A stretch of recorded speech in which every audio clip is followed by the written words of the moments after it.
radio show. Jake, let's go back a few years. How did you first get into music, and what or who inspired you as a young man to start playing? Well, I started, getting into music when I was really young. In fact, I was still in school, and, I wanted to be like, a rock person. And, in the school, they didn't have any rock instruments available. The closest thing they had was a saxophone. So I started playing saxophone, believe it or not, first. And then, I got a guitar as soon as I could. I had to go to work. I got a job. And I was like, 12. Oh, yeah. Like stupid. But I taught myself how to play. I, got guitar books. I basically self-taught myself. I started playing, around in a band locally. This is all in New York. I come from the East Coast. Mm-hmm. And, I got pretty good after a while. And, the bands, were okay. The bands got playing, quite a bit. And, but we weren't going anywhere. We made tapes and we tried to get a deal. And we didn't really know anyone. We weren't connected.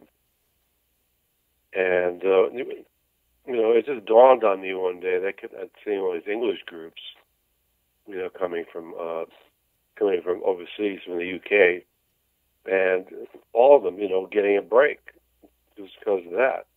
From my perspective, at least. Mm-hmm. So I thought, hey, why don't I try it in reverse? So I basically, had no money, like $59, and I think I had a pretty lake or cheap flight to England, and hooked up with a couple of people who knew, had some contacts. And I would say, like, within a month, I had, like, 4 different record companies offering me a deal. Wow.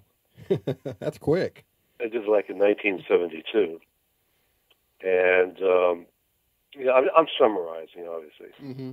And, we ended up signing with A&M, which was, like, at that time, the hottest label. Them and Warner Brothers were the 2 most sought-after labels.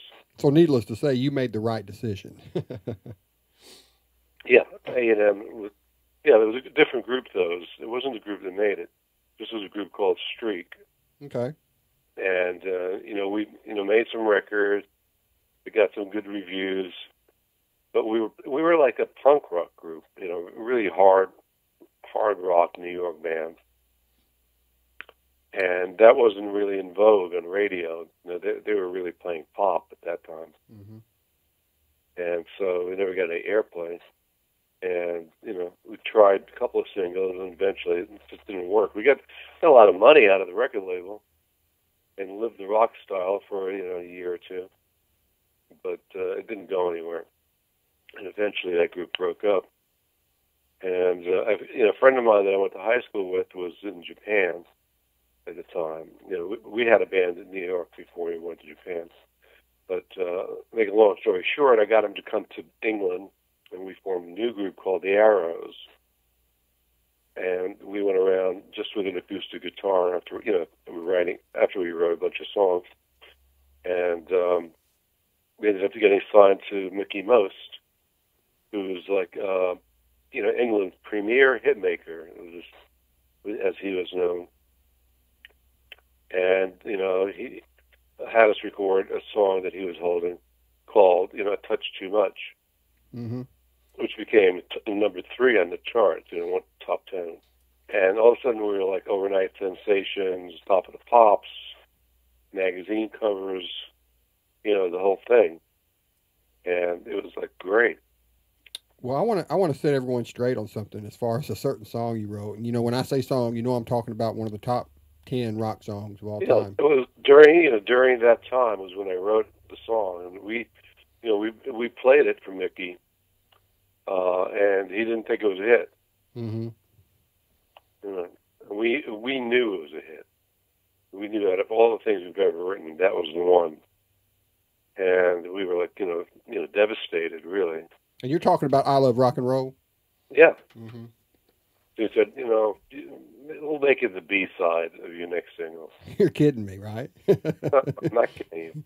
It actually happened. You know, we put out our next record, and All of Rock and Roll was the B-side. He didn't even produce it. He let us record it ourselves with the engineer in half an hour. It was a demo. Well, a lot of people, of a certain age group think that Britney Spears wrote that song. A lot of people in a certain age group think Joan Jett wrote that song. Well, yeah, that's really it always happens. They always think the artist who sings it wrote it. The writers, usually never get any respect. They never get any respect. How did that song come about anyway? I mean, you and Alan wrote that song? Yeah. I mean, was it one of those songs that, I talk to so many musicians and stuff like that, and they always say their biggest hits come in 15 minutes, 30 minutes, and it's done. Yeah, that song got written in 25 minutes. It was pure inspiration. And the initial thing that got me was I was listening to my favorite group, was Stones, and they had a song called "It's Only Rock and Roll, and I Like It." Mm-hmm. And I said, "What do you mean you like it? I love rock and roll." They only like it. Yeah, they meant it in a positive yeah. way. My knee-jerk reaction was "What do you mean you like it? I love rock and roll." And it sort of happened really quickly after that. Well, you've had countless people cover that song, and without saying any names, or do you think most people do that song justice in your perspective, or do you just hey, bring on the royalties? What do you mean, the covers? Yeah. Most of the covers are not that great. We've had a couple of good ones. I like the Britney Spears cover. Obviously, I love the Joan Jett cover. So, but overall, I think the songwriting was more my favorite thing. And after All of Rock and Roll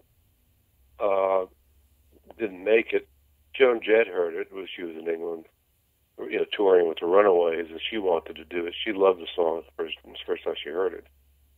She eventually, obviously, recorded it, and it became a huge #1 hit all over the world. But anyway, I personally like the songwriting, and I kept doing the songwriting. Even when I got back after the group broke up, after the Arrows broke up, which was after we had our own TV show. I think you may have seen that too. We were on Granada Television for 2 years, a half-hour variety show.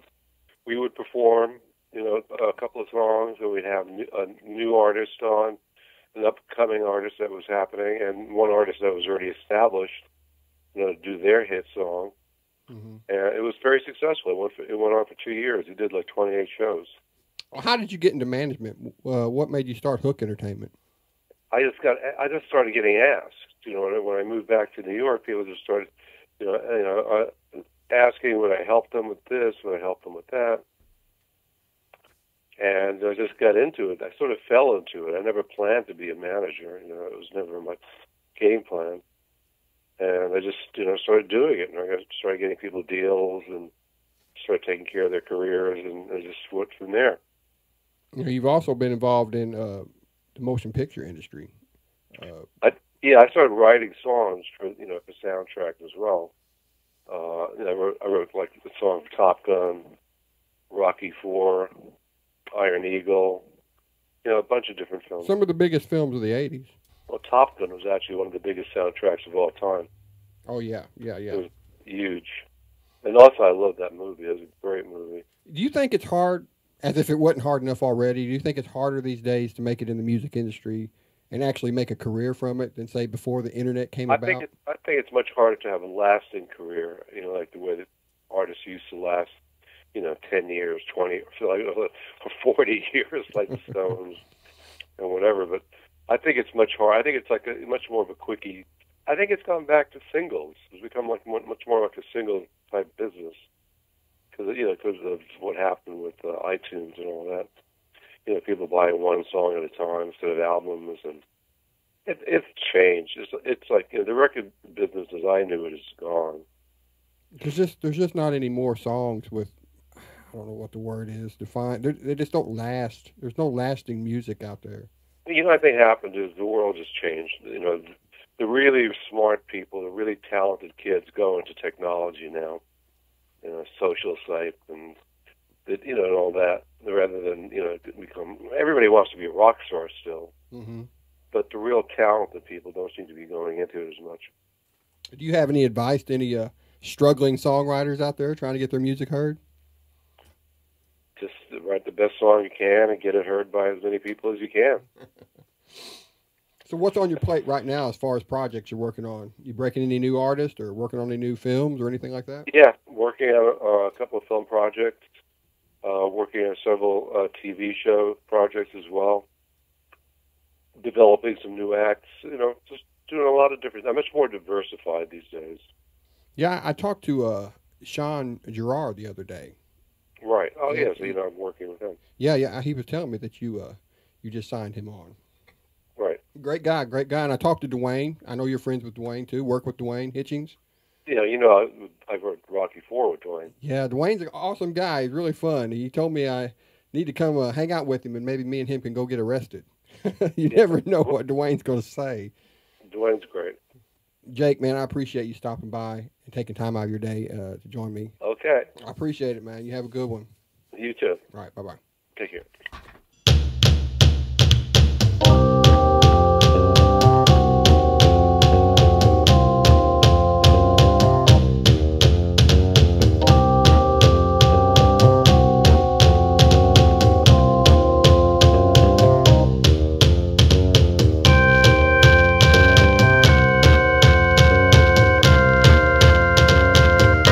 The 25th Hour Radio Show.